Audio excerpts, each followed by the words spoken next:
Hello student, मैं राहुल शर्मा आप सभी का विवेकानंद स्कूल के ऑनलाइन क्लास में स्वागत करता हूँ। हम यहाँ से अपने कोशिकांक पढ़ रहे थे और कोशिकांक पढ़ने से पहले अपन ने जितने भी कोशिकांक है वो सारे बात कर लिए थे। उससे लास्ट कोशिकांक बचा हुआ है अपना रजदानी। तो आज ये चैप्टर इस वीडियो में कंप्लीट हो जाएगा और आप सभी को इसके क्वेश्चन भी मिल जाएंगे। जिन जिन बच्चों ने नोट्स बनाए हैं उनको क्या करना है कि बस आपको वो क्वेश्चन लिख लेने हैं, उन क्वेश्चनों के आंसर दोबारा नहीं लिखने हैं।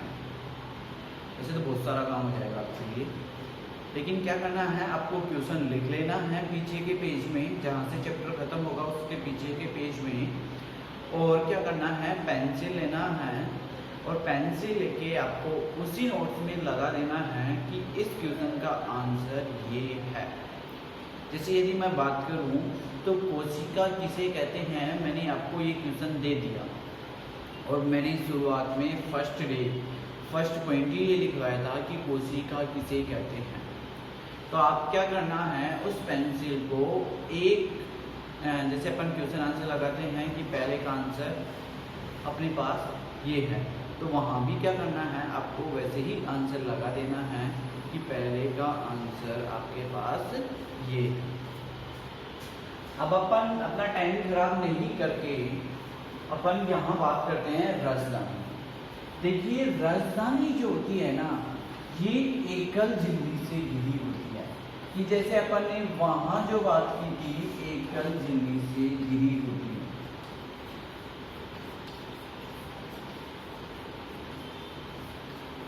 अपन ने वहाँ माइटोकॉन्ड्रिया की और प्लास्टिड हरित लवकों की बात की। दोनों क्या थे, चारों तरफ से दोहरी झिल्ली से घिरे हुए थे, दो झिल्लियों से घिरे हुए थे।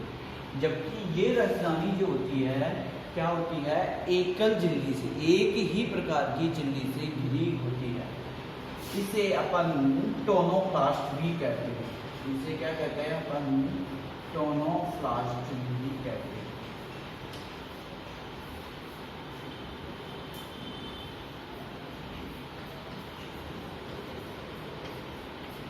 अब देखिए रजदानियां क्या काम करती है, तो रजदानियां खाद्य पदार्थों का संग्रहण करने का कार्य करती है। अब जंतुओं की बात करते हैं तो जंतुओं में ये छोटे आकार की होती है, जबकि पादपों में बात करें तो पादपों में ये बड़े आकार की होती है। रजदानी की बात करें जंतुओं में तो क्या होगी, छोटे आकार की होगी, और जबकि पादपों में क्या होगी, बड़े आकार की होगी। मान लिया जाए कि ये क्या है, एक रजदानी है। कोशिका जैसी संरचना क्या है अपने पास, रजदानी है। लेकिन पादपों की बात करते हैं अपन, तो पादपों में क्या होता है, एक जीव द्रव्य भरा होता है। जैसे हमने कोशिका द्रव्य की बात की थी, उसी प्रकार का एक पानी जैसा पदार्थ होता है जिसे अपन क्या कहते हैं, जीव द्रव्य कहते हैं। जीव द्रव्य कहते हैं तो जीव द्रव्य भरा होगा। अब क्या करता है जीव द्रव्य, इसकी यहाँ से इस दबाव को बनाए रखता है, मतलब कोशिका को स्पीड रखता है। स्पीड का मतलब होता है टाइट रखता है कोशिका को, ठीक है। तो पादपों में क्या होता है, रजदानियों के अंदर जीव द्रव्य भरा रहता है, जो क्या करता है, पादप कोशिकाओं को स्पीड प्रदान करता है, यानी दबाव बनाए रखता है इनका। अब ये तो क्या हो गई पादप और जंतुओं की बात। कुछ ऐसे जंतु भी होते हैं, ठीक है, कुछ ऐसे जीव भी होते हैं जिनमें जो ये रजदानी जो होती है खाद्य पदार्थों का संग्रहण करने के साथ साथ उत्सर्जन और श्वसन का कार्य भी करती है। जैसे बात करें अपन अमीबा, तो अमीबा में ये रजदानी क्या करती है, साथ के साथ खाद्य पदार्थों का संग्रहण करेगी। मतलब जो भी खाने के पदार्थ होंगे उनको क्या कर लेगी, ये अंदर ले लेगी और इसमें पाचक एंजाइमों का श्रवण करेगी और पचा देगी। तो कुछ ऐसे जीव भी होते हैं जिनमें क्या होती है, रजदानी खाद्य पदार्थों का संग्रहण करने के साथ साथ उसमें उत्सर्जन का कार्य भी करती है। जैसे इसकी बात करें अपन अमीबा, तो आपको क्या करना है कि यदि क्वेश्चन पूछ लिया जाए उस जीव का नाम बताइए जिसमें रसदानी, उस जीव का नाम बताइए जिसमें रसदानी श्वसन, उत्सर्जन और खाद्य पदार्थों का संग्रहण करने में काम में ली जाती है। तो आपको क्या करना है, उसका आंसर क्या देना है, अमीबा उस प्रकार का जीव होता है जिसमें सभी प्रकार की क्रियाएं लगभग 90% क्रियाएं किसके द्वारा संपन्न की जाती है, रसदानी द्वारा संपन्न की जाती है। अब ये तो हो गई अपनी राजधानी की बात, और यहाँ से हो गए सारे कोशिका। अब अपन इसमें एक छोटा सा टॉपिक है उसको भी देख लेते हैं, कोशिका विभाजन की बात।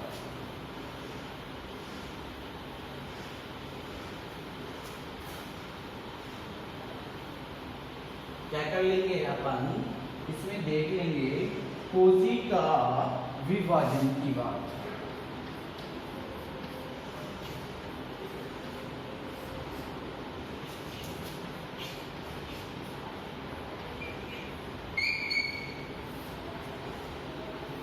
तो देखिए कोशिका के मतलब पुरानी कोशिकाओं से नई कोशिका बनने की जो क्रिया कहलाती है वो कोशिका विभाजन कहलाती है। कि जैसे पूर्व स्थित अपन ने कोशिका सिद्धांत में बात की थी कि पुरानी कोशिकाओं से नई कोशिकाओं का निर्माण होता है, और उसमें मैंने बात की थी कि यदि ये अपने पास एक कोशिका है और इस कोशिका के अंदर क्या है, केंद्रक है, तो पहले क्या होगा, केंद्रक विभाजन होगा। मतलब एक केंद्रक से एक ही कोशिका में दो केंद्रकों का निर्माण हो जाता है। फिर क्या होगा, कोशिका दैर्घ्य विभाजन होगा। फिर इसमें क्या होगा कि ये वाला जो भाग है, ये वाला भाग ब्रेक होगा और एक कोशिका से ही दो कोशिकाओं का निर्माण हो जाता है। एक केंद्रक तो ऊपर वाली कोशिका में चला गया और दूसरा केंद्रक नीचे वाली कोशिका में चला गया। तो यहाँ से क्या हो रहा है, एक जो पुरानी कोशिका थी वो विभाजित होकर दो नई कोशिकाओं का निर्माण कर रही है। तो इसके जो बीच का ये चरण है, ये प्रोसेस है, वो प्रोसेस ही क्या कहलाता है, कोशिका विभाजन कहलाता है। तो यहाँ इसकी अपन परिभाषा कैसे देंगे, पूर्व स्थित कोशिकाओं से नई कोशिका बनने की प्रक्रिया, पूर्व स्थित कोशिकाओं से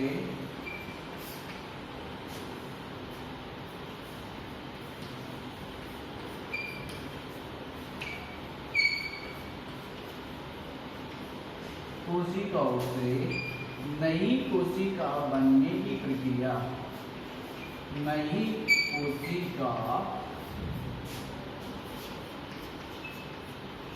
बनने की प्रक्रिया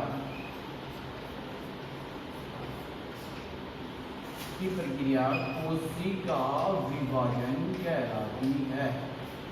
कोशिका विभाजन कहलाती है।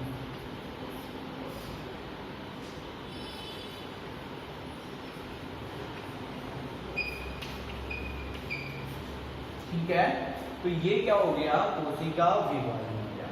अब यहाँ से आपको क्या करना है, एरो करना है और एरो करके लिखना है कोशिका विभाजन दो प्रकार के होते हैं। कोशिका विभाजन दो प्रकार के होते हैं।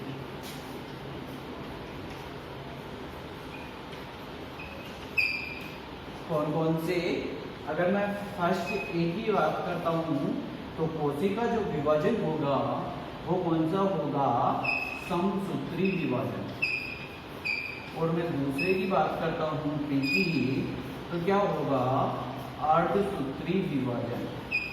ये क्या है, आपको वैसे की वैसे जैसे मैंने लिखा है वैसे की वैसे लिखना है। अब अपन बात करेंगे समसूत्री विभाजन की। तो देखिए अपने पास जैसे ही समसूत्री विभाजन की बात करते हैं तो क्या अपन का मीन्स निकल के आता है उसकी बात करेंगे।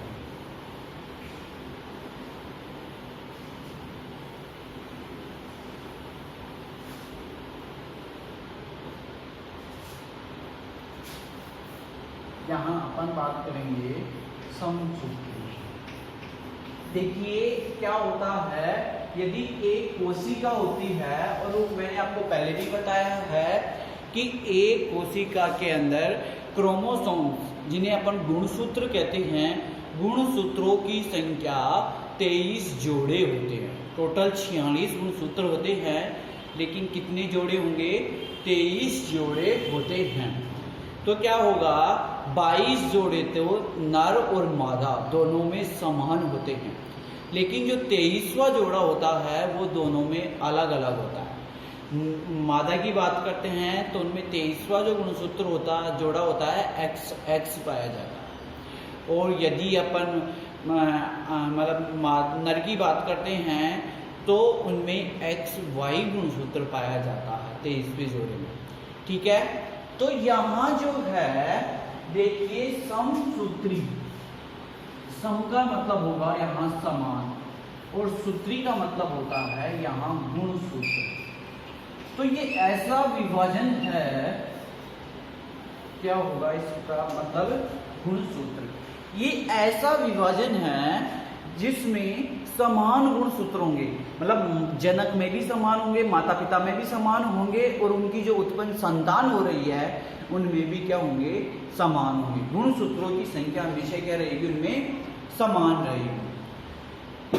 जैसे इसकी परिभाषा दूं मैं समसूत्री की, तो क्या कैसे देंगे अपन?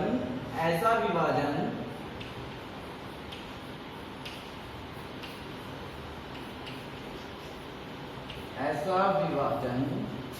जिसमें गुणसूत्रों की संख्या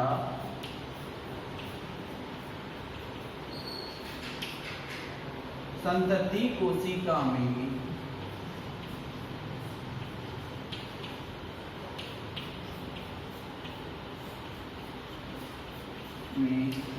जनक कोशिका के समान रहे। जनक कोशिका के समान रहे, उसे समसूत्री विभाजन कहते हैं। समसूत्री विभाजन कहते हैं। कि मान लिया जाए ये किसी के पेरेंट्स है और इनमें गुणसूत्रों की संख्या क्या है? 2n है, मतलब द्विगुणित बोलते हैं 2n, और 2 के अंदर क्या करना। ठीक है, यदि इनकी ये 2 संतान हो गई ए और ये 2 संतान हो गई, तो इनमें भी गुणसूत्रों की संख्या क्या रहेगी? समान रहेगी। मतलब जितने गुणसूत्र यहाँ हैं उतने ही गुणसूत्र क्या रहेंगे? यहाँ रहेंगे। तो आपको क्या लिखना है इसका? ऐसा विभाजन जिसमें गुणसूत्रों की संख्या लिखना। गुणसूत्रों की संख्या संतति कोशिका में जनक कोशिका के समान रहे, तो उसे समसूत्री विभाजन कहते हैं। ठीक है, तो ये कौन सा विभाजन हो गया? समसूत्री विभाजन। आपको यहाँ जो मीन्स दिया गया है, इस मीन से ही आपको क्या करना है? याद करना है कि सम का मतलब समान, सूत्री का मतलब गुणसूत्र है। ऐसा विभाजन जिसमें गुणसूत्रों की संख्या संतति कोशिका की बिल्कुल समान रहती है, वो क्या कहलाता है? समसूत्री विभाजन कहलाता है। अब इसके अलावा बात करते हैं अपन सेकंड की अर्धसूत्री विभाजन।